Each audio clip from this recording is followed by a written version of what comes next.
People enjoy taking informal portraits, natural light informal portraits, because it's a way to capture that natural look of people. We all strive for pictures that present the person the way we remember them. And I think the easiest way to do that is to use just natural light, perhaps coming in a window. And when you learn to work with that and realize how simple it is, you've got a lot going for you. The end results are fantastic.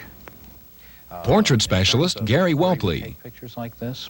I think everybody has an informal portrait studio in their own home. It could be a family room with a sliding glass door.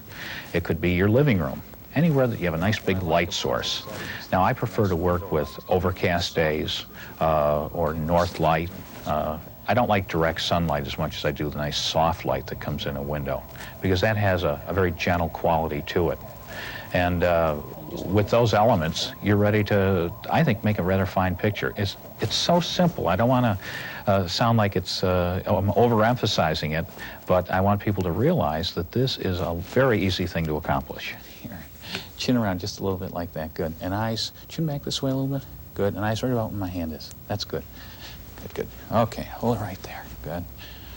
To make pictures like this, the equipment requirements are very simple, I think. I like to use a tripod, and I like a long cable release, which allows me to get away from the camera. You want to direct the subject. You want to have them looking off to one side or the other. I think any time that the person perhaps is looking directly at the camera, they're a little inhibited, perhaps. They're a little wondering what's going on. So if you can move away from one side back to the other side, you can get away from that feeling, and it gives you freedom of movement.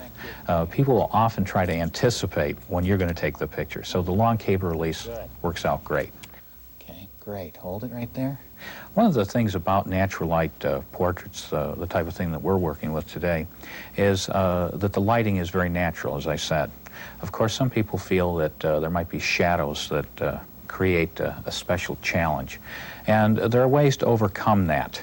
As long as you're aware of the direction of the light's going to come through the window on the subject, then there will be a highlight side of the face and there will be a shadow side of the face. Now, that shadow side of the face, it depends on the room that you're working in. If it's a room with dark carpeting, dark walls, then you may want to use a reflector. And that's just really anything that'll reflect some light into the shadows. I made my own reflector out of a piece of plywood and a piece of foil type material. If you're going to make one up, use crinkled foil, cover the surface, and then a simple photographic stand. You want to be able to control the angle of the light. As you turn that, you're looking at the subject from the camera. You move that reflector back and forth. You just get a slight amount of fill on the opposite side of the face from the light coming in the window. Move it up here a little more. Ah, that's just right. Good. What film are you going to use? Do you want to shoot color slides or color prints?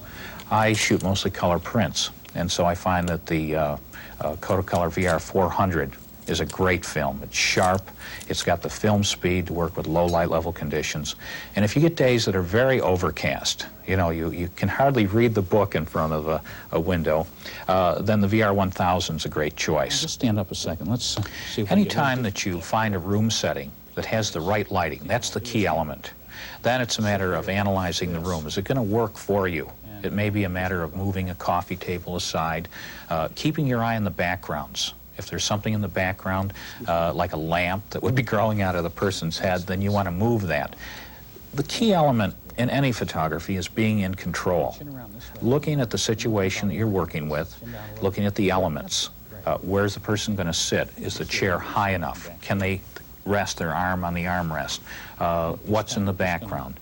And then moving things. It's called being in control. And good photographers do that. A lot of people don't think about it. They just say, oh, there's a good shot and I'll take it. But I often refer to it as taking a second look.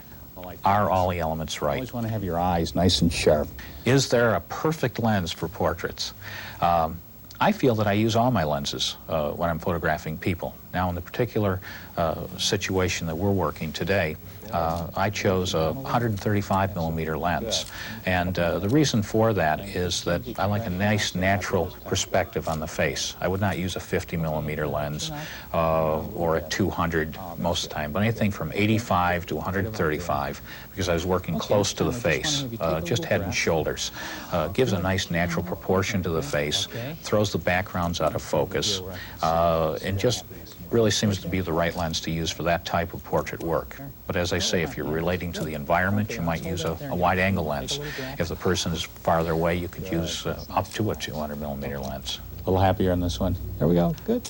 The beauty and the fine results that you get with natural light portrait photography is a photograph that brings across the personality and the natural look of the individual that you're photographing.